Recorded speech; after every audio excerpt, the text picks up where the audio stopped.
Caríssimos irmãos, queridas irmãs, presentes aqui no santuário e que rezam conosco através das redes sociais. O mês de agosto, que estamos já caminhando para o seu final, é o mês das vocações, de todas as vocações.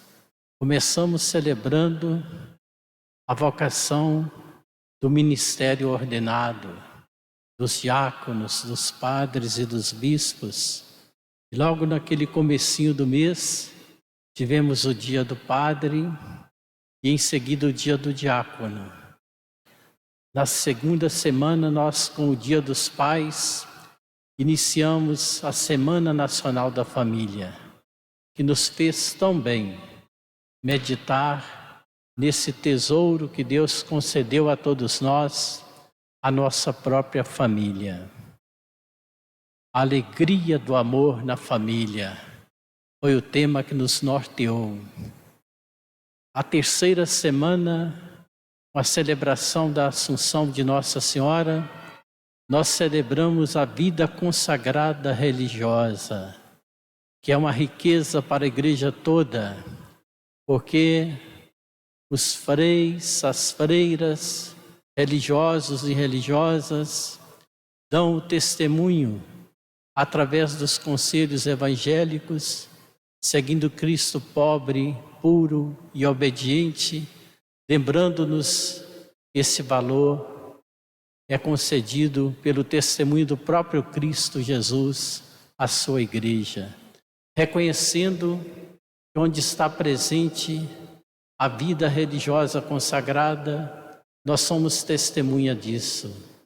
Cada lugar onde está presente a consagração religiosa, a qualidade, a diferença do serviço humano, social e de evangelização, é explícita essa diferença. E agora, nesta quarta semana, porque neste ano, o mês de agosto tem 5 semanas, nós iniciamos no domingo, celebrando o dia dos fiéis cristãos leigos e leigas, com a vocação de todos os fiéis cristãos batizados, e adentramos nesta que é a última semana completa, na semana do catequista, da catequista, para que, como fazemos todo ano, no último domingo de agosto, possamos celebrar o Dia Nacional do catequista, da catequista. A palavra catequese, nós já sabemos, significa fazer ecoar. E foi por causa desse ministério na igreja que nós fomos alcançados pela evangelização. Na primeira comunidade catequizadora, que é a nossa própria família. E na sequência, a vivência na nossa comunidade de fé, através daqueles e daquelas que têm tantas ocupações na sua vida e porque são pessoas ocupadas, aceitam esta tarefa missionária de acompanhar as crianças, os adolescentes, jovens e até adultos na formação catequética. E assim nós percebemos que a catequese é um tema que nos acompanha durante toda a nossa vida. Nós devemos ser a um só tempo, catequizandos e catequistas. Catequizandos para abrirmos e dilatar o nosso coração e a nossa consciência para uma formação permanente na nossa fé. Catequizando-os porque sempre prontos, como discípulos do Senhor, no aprendizado, na formação constante. Catequistas porque ninguém de nós pode abrir mão da liderança que nos compete, na escala que nos foi concedida, no nível familiar, comunitário, social, para que o Evangelho de Cristo possa alcançar todas as pessoas.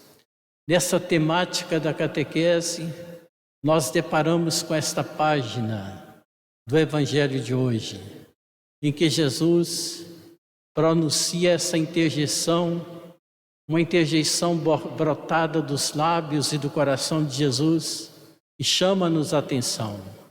Um Jesus sempre doce, manso, humilde, compreensivo, capaz de perdoar sempre. Ele é também, pela sua tarefa de Filho de Deus e Messias, de Mestre e Irmão nosso, de nos alertar com esta expressão: ai de vós. Poucas vezes na Bíblia aparece essa advertência.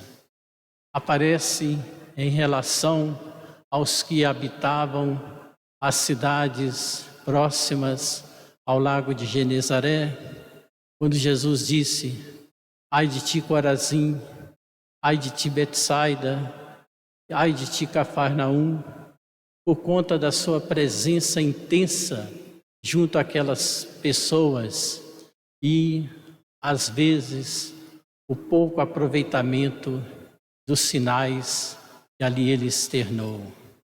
Mas aqui, Jesus está diante daqueles que trazem a marca de uma realidade exterior que não condiz com o seu interior. Os mestres da lei e os fariseus, muito preocupados com a lei e pouco afeitos à vivência do verdadeiro amor.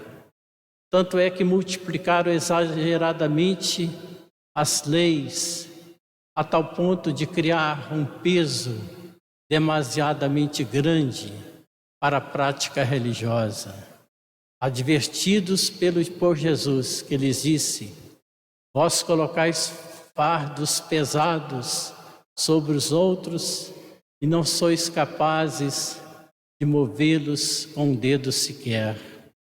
E aqui ele se refere a essa postura de uma prática apenas externa da religião, comparando de uma forma bastante intensa com a realidade dos túmulos, que colocavam uma aparência externa bonita, até pela sua cultura, para não se contaminarem ao encostarem nos túmulos, não levando em consideração que dentro daqueles túmulos estavam os ossos apodrecidos daqueles que ali foram sepultados, muitos deles exterminados pela perseguição que sofreram da parte dos próprios mestres da lei e fariseus.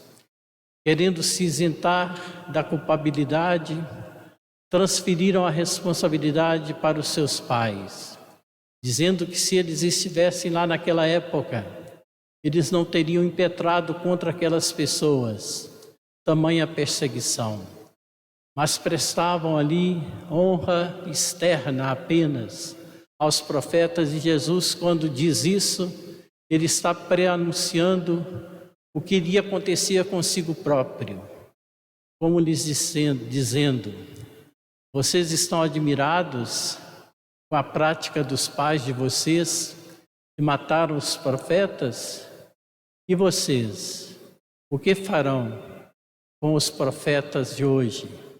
E poderia ter dito com ele próprio, com o próprio Jesus, e perseguido pelos mestres da lei, pelos fariseus, no poder religioso da época, que instrumentalizou o poder civil para condená-lo à morte cruenta na cruz, para depois prestar culto externo, louvores e elogios externos, sendo eles próprios os culpados do extermínio daqueles que eles queriam agora fazer uma honraria pós-morte.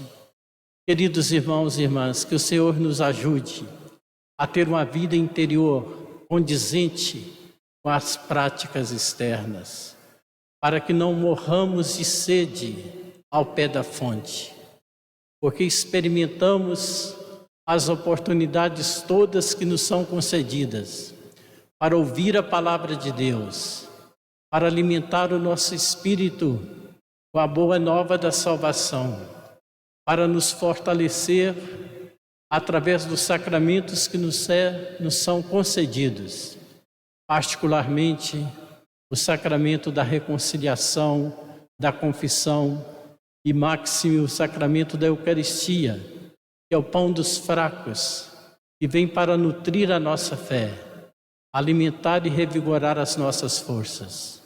Que esta palavra de Deus hoje nos ajude a apreciar e saborear espiritualmente, de forma intensa e profunda, os mistérios da nossa fé. Louvado seja nosso Senhor Jesus Cristo.